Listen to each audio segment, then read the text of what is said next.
Hello नमस्कार साथियों, सभी प्यारे दोस्तों का राजस्थान यूनिवर्सिटी से या फिर चाहे आप ब्रज मत्स्य या फिर शेखावाटी किसी भी यूनिवर्सिटी से आप बीएससी बीएड कर रहे हैं, आप लोगों के लिए वीडियो वेरी वेरी इंपॉर्टेंट रहने वाला है। दोस्तों इस वीडियो में आप लोगों को बताने वाला हूं कि आप लोगों का जो ऑर्गेनिक केमिस्ट्री है, ऑर्गेनिक केमिस्ट्री का जो पेपर है उसको यहाँ पे उसको लेकर यूनिट 1 से लेकर यूनिट 5 तक के वेरी वेरी इंपॉर्टेंट क्वेश्चन बताने वाला हूँ। और इन क्वेश्चंस को आप लोग कर गए, मान लीजिए आपने कुछ भी नहीं पढ़ा है और सिर्फ आप लोग इस क्वेश्चंस को कर गए, इन क्वेश्चंस को कर गए, तो मैं 100% गारंटी के साथ में कह सकता हूँ कि आप लोगों के आप तो पास होने की उम्मीद तो छोड़ो, आप 90% नंबर ले आओगे अगर इन क्वेश्चंस को अच्छे से कर गए तो। ठीक है साथियों, बाकी मैंने आप लोगों को जो यहाँ पे इनऑर्गेनिक केमिस्ट्री में जो इनऑर्गेनिक केमिस्ट्री का पेपर आज 4 मई को हुआ था, आज 4 मई को जो पेपर हुआ था उसमें भी मेरे बताए हुए 80% यहाँ पर क्वेश्चन मैच हुए हैं एज इट इज़। ठीक है, तो आप बिल्कुल मुझ पर विश्वास कर सकते हो। बाकी दोस्तों 6 मई को होने वाला आप लोगों का जो ऑर्गेनिक केमिस्ट्री का जो पेपर है उसमें भी मेरे बताए हुए क्वेश्चंस में से यहाँ पे 100% छपने वाला है। तो चलिए साथियों शुरू करते हैं विदाउट वेस्टिंग योर टाइम। पर यदि आप लोग बीएससी स्टूडेंट हैं तो वीडियो को लाइक और चैनल को सब्सक्राइब कर लेना भाई।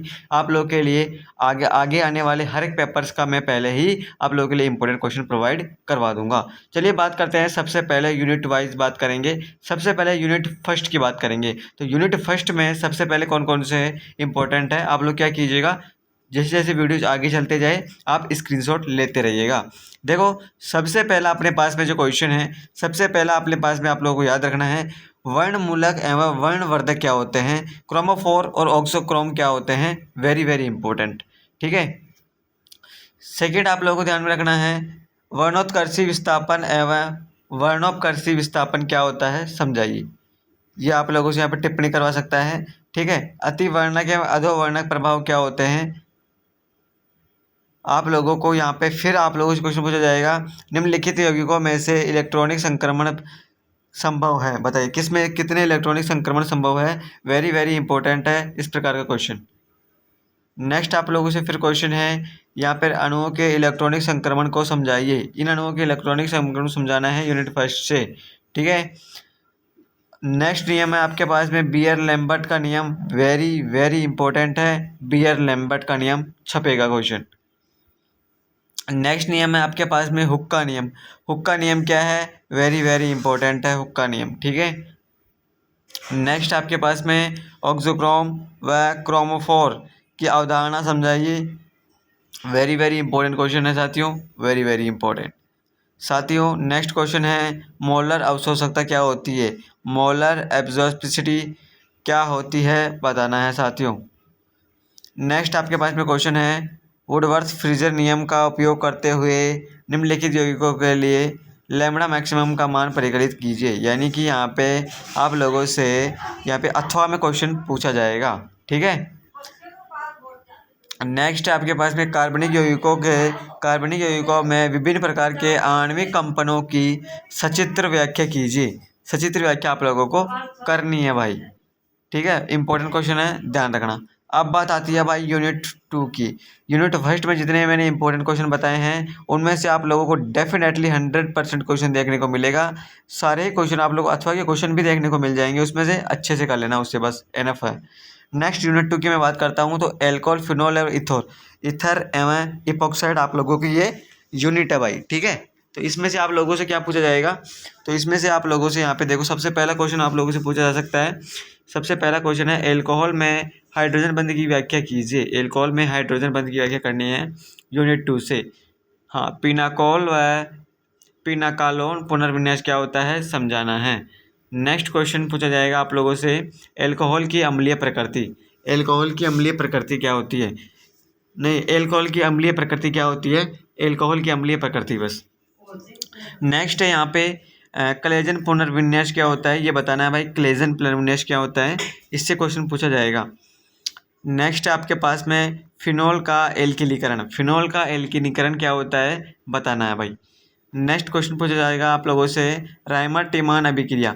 राइमर टीमान अभिक्रिया वेरी वेरी इंपॉर्टेंट है, ध्यान रखना। नेक्स्ट है कोल्बे स्मिट अभिक्रिया क्या होती है, ये अभिक्रिया जो भी मैं बता रहा हूँ इनको रट लेना साथियों, बेड़ा पार हो जाएगा। नेक्स्ट क्वेश्चन नंबर 2 का फर्स्ट है, एपॉक्साइड की वलय खुलने वाली अम्ल उत्प्रेरित अभिक्रिया की क्रियाविधि को समझाना है आप लोगों को। ये आप लोगों से क्वेश्चन पूछा जाएगा। क्या होता है जब ग्लिसरॉल की अभिक्रिया निम्न अभिकर्मकों से कराई जाती है? ये आप लोग से में पूछा जाएगा, चाहो तो इसे आप लोग छोड़ सकते हो। ठीक है, एल्डिहाइड नेक्स्ट है यूनिट 3 आपकी। यूनिट 3 है एल्डिहाइड एवं कीटोन। ठीक है, तो यूनिट 3 के इंपॉर्टेंट क्वेश्चन अब शुरू होते हैं। तो यहाँ पे हैं विलियमसन ईथर संश्लेषण क्या है, वेरी वेरी इंपॉर्टेंट है विलियमसन ईथर संश्लेषण। ठीक है, नेक्स्ट आप लोगों से पूछा जाएगा फिनॉल के अम्लीय स्वभाव को समझाइए। फिनॉल के अम्लीय स्वभाव को आप लोगों को समझाना है। ठीक है, और आप लोगों से फिर क्वेश्चन पूछा जाएगा एल्बस पर सल्फेट ऑक्सीकरण क्या होता है। ठीक है, एल्बस के बाद में आप लोगों से पूछा जाएगा लैंडरर मेनासे अभिक्रिया क्या होती है, लैंडरर मेनासे अभिक्रिया। नेक्स्ट आप लोगों से पूछा जाएगा एल्डोल संघनन। नेक्स्ट आप लोगों से पूछा जाएगा एल्डोल संघनन या बेंजोइक संघनन। ठीक है, चलो नेक्स्ट बात करते हैं भाई। नेक्स्ट आप लोगों से पूछी जाएगी कैनिजारो रिएक्शन। कैनिजारो रिएक्शन क्या होती है, कैनिजारो रिएक्शन इंपॉर्टेंट है। नेक्स्ट रिएक्शन आप लोग पूछी जा सकती है नोवेंजल अभिक्रिया। नोवेंजल अभिक्रिया वेरी वेरी इंपॉर्टेंट है भाई। नेक्स्ट आप लोग पूछी जाएगी मैनिक अभिक्रिया क्या होती है, मैनिक रिएक्शन। नेक्स्ट है वेटिंग रिएक्शन अभिक्रिया क्या होती है, वेटिंग रिएक्शन आप लोगों से पूछी जा सकती है। परकीन अभिक्रिया क्या होती है, याद रखना है क्लीमेंसन अभिक्रिया। ठीक है, स्क्रीनशॉट लेते रहना साथियों। नेक्स्ट है डाइथाइन विधि द्वारा आप एल्डिहाइड को कीटोन में कैसे परिवर्तित करेंगे बताना है, इंपॉर्टेंट है भाई क्वेश्चन। पॉपाफ नियम क्या है, वेरी वेरी इंपॉर्टेंट है, ध्यान रखना।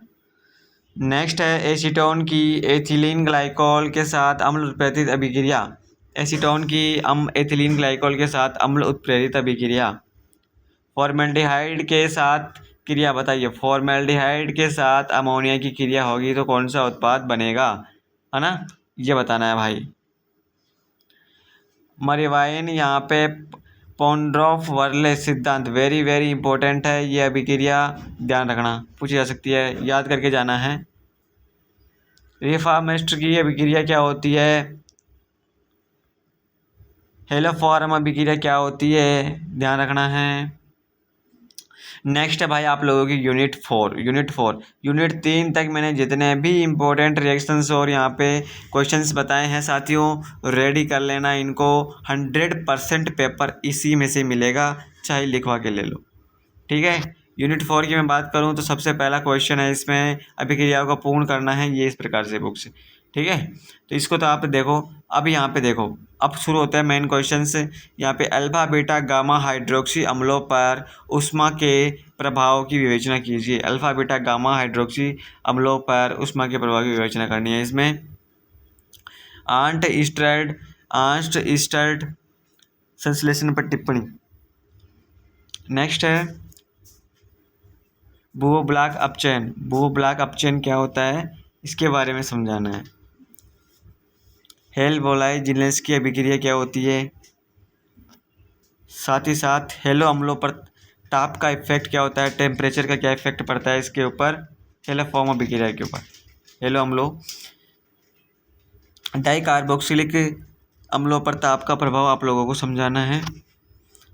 साथ ही कार्बोक्सिलिक अम्लों के अम्ल सामर्थ्य पर प्रतिस्थापियों का प्रभाव समझाना है।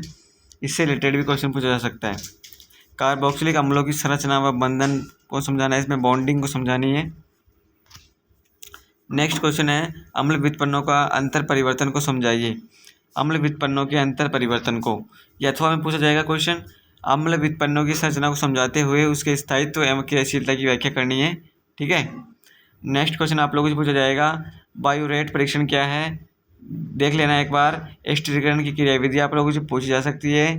ठीक है, नेक्स्ट आप लोगों को पूछी जा सकती है एमाइड दुर्बल क्षार होते हैं, कारण से बताना है क्यों होते हैं दुर्बल क्षार एमाइड। नेक्स्ट आप लोगों से पूछा जाएगा इनकी बनाने की एक विधि दीजिए। टार्टरिक अम्ल, सिट्रिक अम्ल, ये आप लोगों से ये जो क्वेश्चन है ये अथवा में पूछे जाएंगे। ठीक है, नेक्स्ट आप लोगों से यूनिट 5 आती है। यूनिट 4 में आप लोगों को मैंने जितने बताए हैं बस वही कर लेना, इनफ है, मोर देन इनफ है भाई, इतने तो। यूनिट 5 है, यूनिट 5 में देखो ध्यान रखना है सबसे पहला क्वेश्चन वेरी वेरी इंपॉर्टेंट है, प्राथमिक द्वितीयक और तृतीयक एमिनो को पृथक्करण कीजिए। तो यहाँ पे ये वेरी वेरी इंपॉर्टेंट है पहला क्वेश्चन। हिंसवर्ग विधि के द्वारा